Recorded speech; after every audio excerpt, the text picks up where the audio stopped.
Welcome to Climbing Together, the Small Business Experience. I'm Beth Houtrow, the founder of Climb the Small Business Book Club, and our episode today is brought to us by the Renaissance Entrepreneurship Center of the San Francisco Bay Area. Every episode, I talk to a small business owner about a mistake that they've made and what they learned from the experience. Mistakes are inevitable, perfection's impossible, so let's embrace the mistake. And today we're so excited to have Amita Basra with us. Amita, tell us a little bit more about you and your business. Hi everyone, so my name is Amita. I'm an Ayurvedic practitioner and RN, which is a registered nurse, and my business's name is Cream Shakti. And my website, if you do want to check me out a little further, is www.unlockingthejoy.com.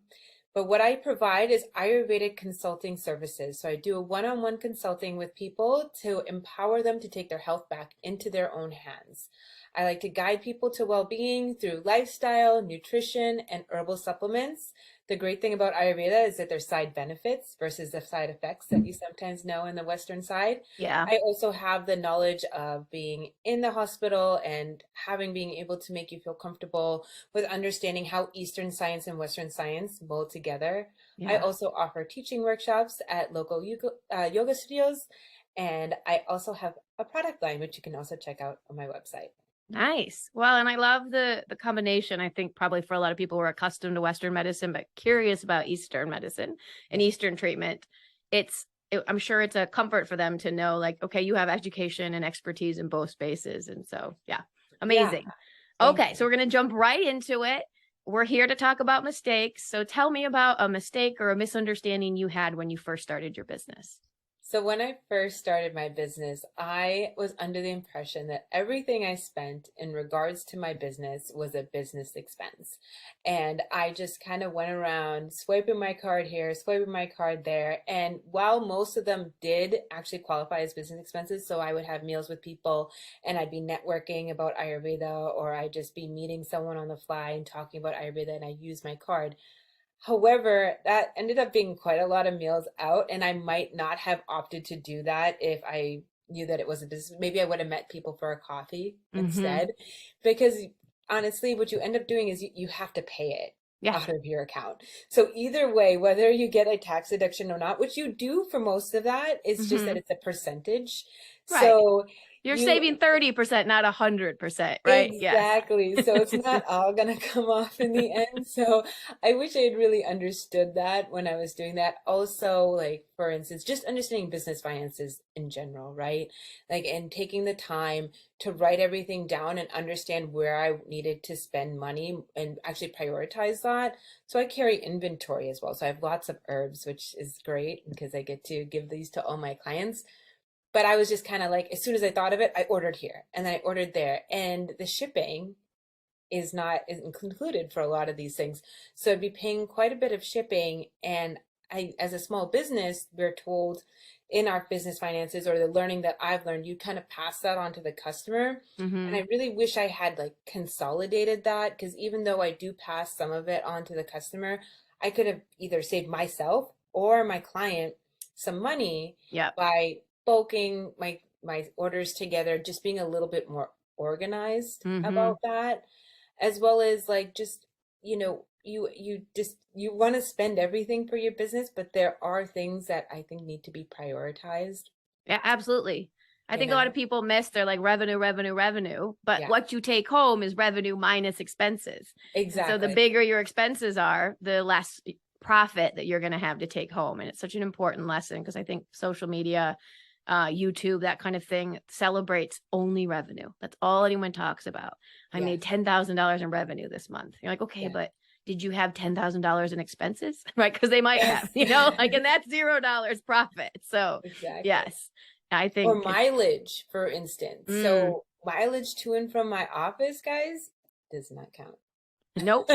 But mileage to and from a client's home does count. So I was incorrectly calculating mileage. And so even that has been like really kind of a shocker, because I want to do this right. I know we all want to do this right? Because we want our businesses to succeed. And if we do it on good intention and good faith, it will. And it does.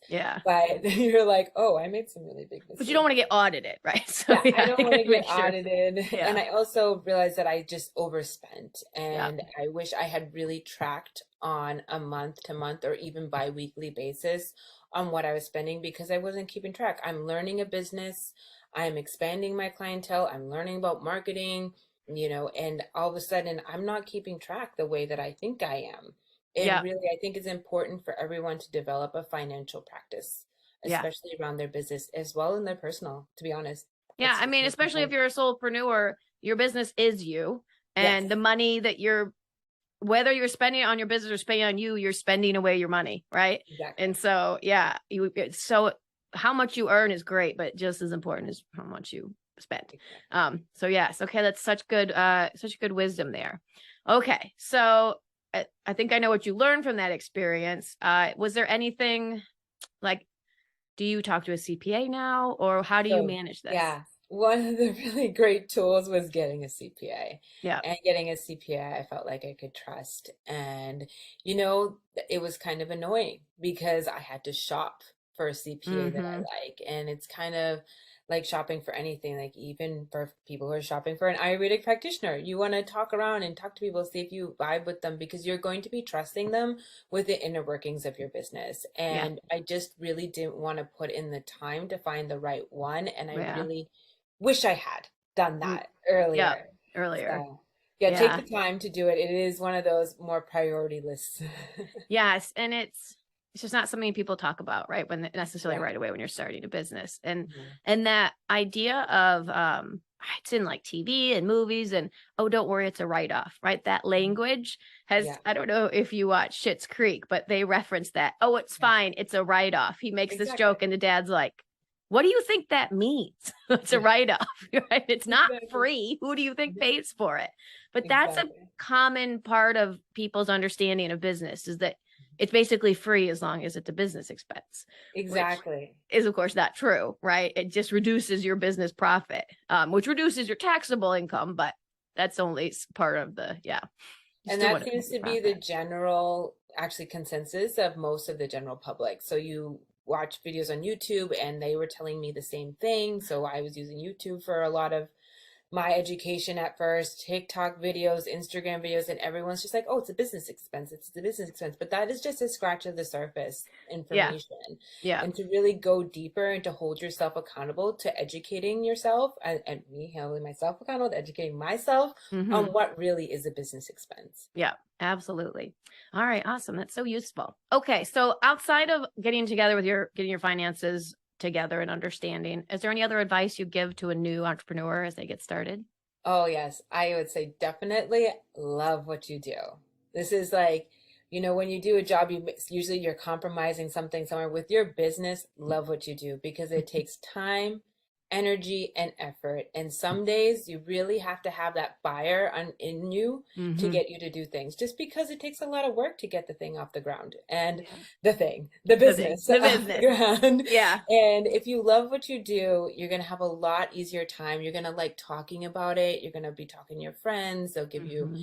perspective. Your family's going to give you perspective. You're going to like talking about it. And then when you talk about it, you're like, oh, I have to do something about it. So really definitely love what you Nice. do. Yeah. What percentage of your time do you think, as a kind of a newer entrepreneur, do you spend in your practice versus running your business, like the behind Oh, the wow. scenes? Yeah, so right now in my practice is probably like 20% of my Mm-hmm. work. I would say admin is something like 60%, and Yep. then, or maybe 50%, and the next is 30% is education, Mm-hmm. and just Yeah. learning how to do business. Yeah. Well, and Yeah. that's so important for people to realize is that it's super important to love what you do, but to know that in the beginning, you don't get to do a lot of what you'd love to No, do. Yeah. You you have to don't. do all the business building and marketing and sales and all of that stuff. And in time, you get to do more of what you love to do. But it's certainly initially, I like that 20% number. Yeah. Absolutely. And I like how you shifted that into perspective that way, because that is why it's also important to love what you do, because you're going to be doing these menial tasks that you're like, why am I doing this? Like, I'm not very good with the computer. Having to learn all these platforms has been very Mhm. difficult for me, but I do it because I want to be able to offer what I'm offering to the world. I feel like it's very important for people to have access to the services that I provide. Mm-hmm. And that's what makes me sit and learn how to use technology. So, Nice. yeah. Awesome. That's amazing. All right. So this is a podcast brought to you by a book club. So tell us about Yeah. your favorite business book. Oh, I would say it's Everything is Figure Outable by, you know, the author, Marie Beth. Forleo. Yep. Thank you. Thank Yep. you. I love her book because it not only applies to business, but it applies to life. Mm-hmm. And I am a really big on manifestation and energy. I believe that's why I'm saying if you love what you do, you're going to be talking about it. You're going to be bringing that to yourself. And that's a huge part of having a business as well, is really putting your energy and putting the energy and light out there that you want to come back into your business. But then there's some things that need to be more structured, like Mm-hmm. finances. So Yeah. that's why it's good to have a little bit of both. Yeah, absolutely. And yeah, Forleo's book is so good about just believing in yourself and understand, but be honest and genuine about what it takes, right? She's not pretending that it's all, you know, like if you're passionate, it'll be fine, right? Yeah. She's like, it's gonna be real hard. And which, yeah, I love exactly. that. Yeah. It's Nice. a great book, though. And so our co-sponsor today is Renaissance Entrepreneurship Center in the Bay Area of California. So tell me about your experience with Renaissance. I love Renaissance. I cannot recommend them more highly than I am right now to anyone who's even considering starting a business. You can start working with them even if you don't have a business right now, but you're thinking about it.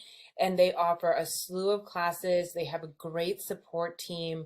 I honestly refer people to them all the time. And when I say I spend 30% of that time on education, it's because of Renaissance that I'm actually able to have access to this. The reason I have access to even understanding my finances is through Renaissance. Without Renaissance, I honestly do not believe I would be where I'm at in my business. And I'm very proud to be where I am at my business. I'm only just finishing up my first year, but I owe a lot of thanks to Renaissance. A lot of thanks to their team. Everyone is so wonderful to work with, and everyone has different perspectives. Yeah. And they've worked all over the place, and it's so great. It's so diverse in knowledge and culture and richness. It's worth checking out. Awesome. And I love, you know, he referenced kind of YouTube and TikTok videos about finance, and sometimes those are accurate and sometimes it's just someone who's pretending to be an expert. So the nice thing about going back to a community organization supporting entrepreneurs is they vetted the people who are teaching you, right? Who have expertise. And so, yeah, online is great at times, but I'm a big believer in those community organizations that help nonprofits like Renaissance. Absolutely. Nice. 100%. Well, thank you. Thank you so much for being on the podcast today. Yeah, thank you for having me. I really appreciate that. I hope my little nuggets of wisdom help some fellow entrepreneur out there.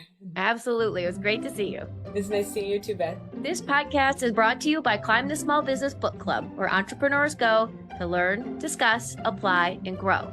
If you enjoyed the episode, be sure to subscribe at Apple, Spotify, or Google Podcasts, or follow us on Instagram at Climb Book Club. And always remember, mistakes are inevitable, perfection's impossible. So let's embrace the mistake.